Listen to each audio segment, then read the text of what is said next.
Everything you think you know about Roman gladiators is probably wrong.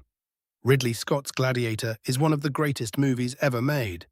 But if you walked into the actual Colosseum in the year 80 AD, you wouldn't recognize it from anything Hollywood has ever shown you. There were no grim, silent crowds watching men hack each other to pieces in dusty silence. Instead, imagine a sold-out Super Bowl crossed with a Vegas magic show, a zoo, a public execution, and a political rally, all happening simultaneously, with free food raining down from the sky. Gladiators weren't tragic slaves praying for survival. Many of them were the ancient equivalent of rock stars, complete with fan clubs, merchandise, and women literally buying bottles of their sweat. Yeah, you heard that right. Their sweat.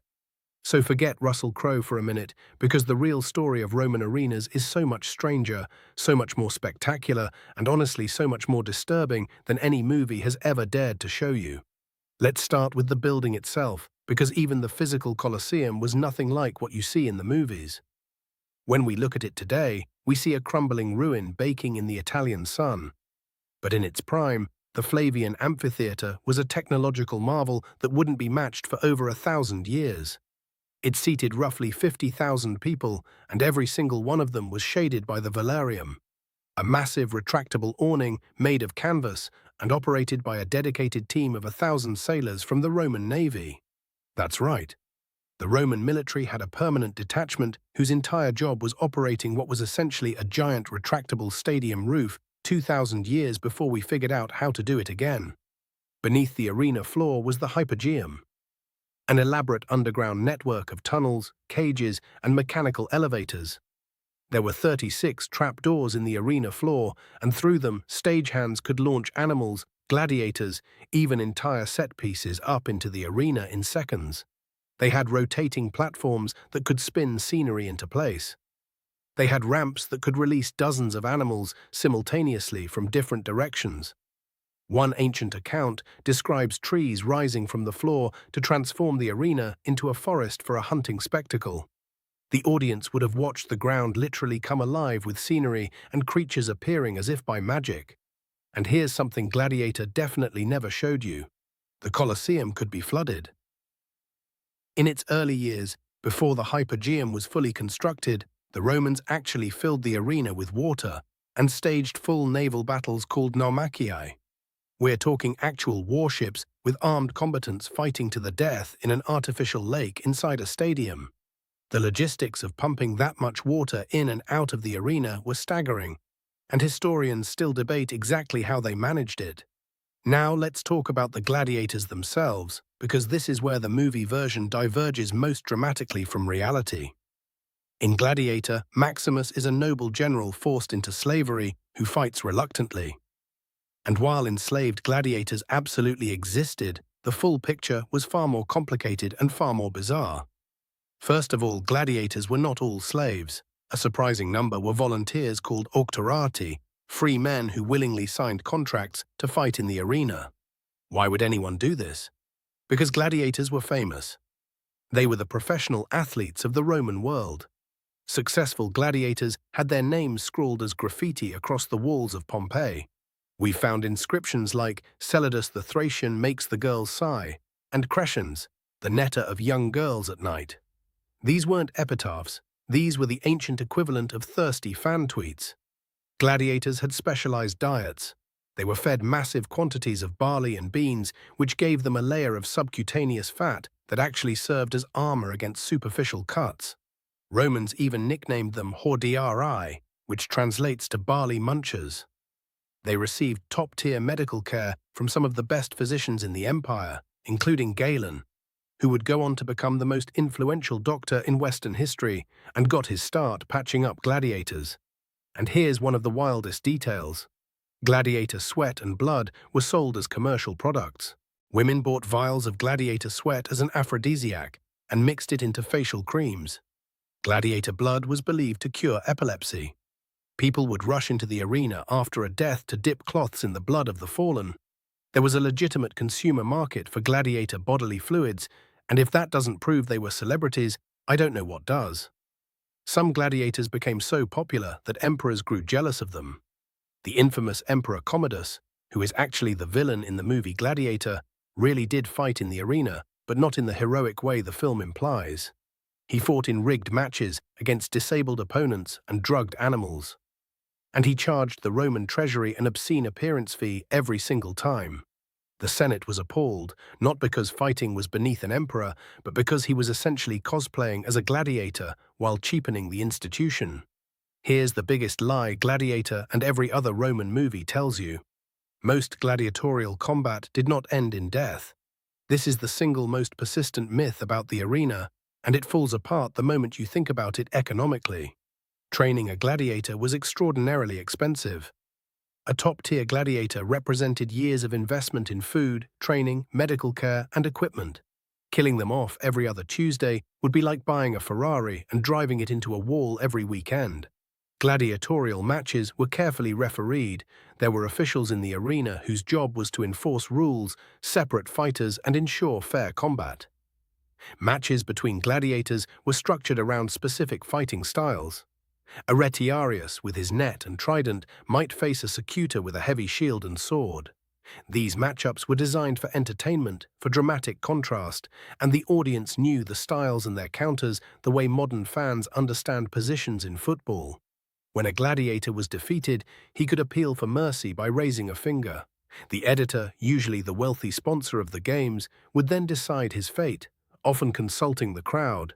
And more often than not, a defeated gladiator who had fought bravely was spared, because killing him would waste a valuable asset and deprive the audience of future entertainment. Studies of gladiatorial graveyards suggest that gladiators fought an average of about 10 to 15 matches in their careers, and most survived the majority of them. The death rate per match is estimated at somewhere between 1 in 5 and 1 in 10, depending on the era. Dangerous, absolutely. A guaranteed death sentence? Not even close. The gladiatorial combat was actually only one part of a full day of programming at the Colosseum, and honestly, it might not have even been the wildest part.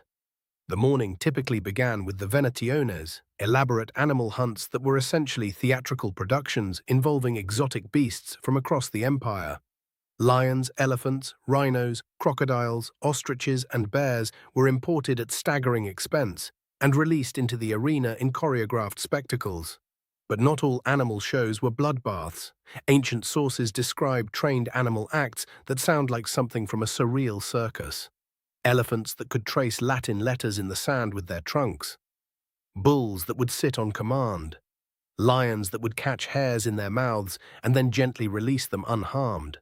Martial, the Roman poet, describes a rhinoceros tossing a bull into the air like a rag doll, and in the same collection of poems, he describes a trained tiger lovingly licking the hand of its trainer. The Romans loved spectacle in all its forms, and that included moments of wonder alongside moments of violence. The midday break was often reserved for public executions, and this is where things got genuinely dark. Condemned criminals were killed in the arena in elaborately staged mythological reenactments. A prisoner might be dressed as Orpheus and placed among seemingly tame animals that would then turn on him and tear him apart. Another might be forced to play Icarus, launched into the air by a mechanical device only to plummet to their death. The Romans turned state execution into theatrical narrative, and the audience watched it between the morning animal shows and the afternoon gladiator fights, the way you might watch halftime commercials during the Super Bowl. The arena was also a microcosm of Roman society in ways that movies never bothered to explore. Seating was strictly organized by social class.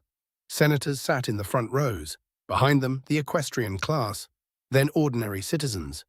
Women were banished to the very top tier, the nosebleed seats, along with slaves and foreigners. The emperor had his own private box called the pulvinar. But here's something most people don't know. Women fought in the arena too. Female gladiators, sometimes called gladiatrices, are attested in multiple ancient sources and even in archaeological evidence. A famous marble relief from Halicarnassus shows two female gladiators locked in combat, and the inscription honors them both for fighting to an honorable draw. Emperor Domitian staged torchlit nighttime spectacles featuring women fighting dwarves, which tells you something about how the Romans defined entertainment. The games were also deeply political. Sponsoring gladiatorial games was one of the primary ways Roman politicians built public support. The scale and quality of your games directly translated to political capital. Julius Caesar once staged games featuring 320 pairs of gladiators in silver armor. When you're putting over 600 men in custom silver armor just to impress voters, you've left campaign rallies in the dust. So why do movies keep getting this wrong? Partly because the truth is too strange for fiction. A screenwriter who included trained elephants writing Latin, women fighting in the arena, sailors operating a retractable roof, and spectators rubbing gladiator sweat on their faces would be told to tone it down. Reality was more excessive, more creative, more cruel, and more deeply weird than anything a film studio would greenlight. The real Roman arena wasn't just a place of violence. It was the center of Roman public life, a place where politics, religion, entertainment, social hierarchy, and raw spectacle all collided in a single building on a single afternoon. It was simultaneously a theater, a courthouse, a campaign rally, a zoo, and a sports stadium. And understanding that complexity tells us far more about Rome than any simplified movie narrative ever could. So the next time you watch Gladiator, enjoy it for what it is, a masterpiece of cinema, but remember that the real Colosseum was somehow even more dramatic than Russell Crowe could make it. If this video changed the way you think about ancient Rome, smash that like button and subscribe so you don't miss the next one. And drop a comment below telling me which weird Roman arena fact surprised you the most. Was it the gladiator sweat beauty products? The elephant calligraphy? The flooding the arena for naval battles? I want to hear it. Thanks for watching, and I'll see you in the next one.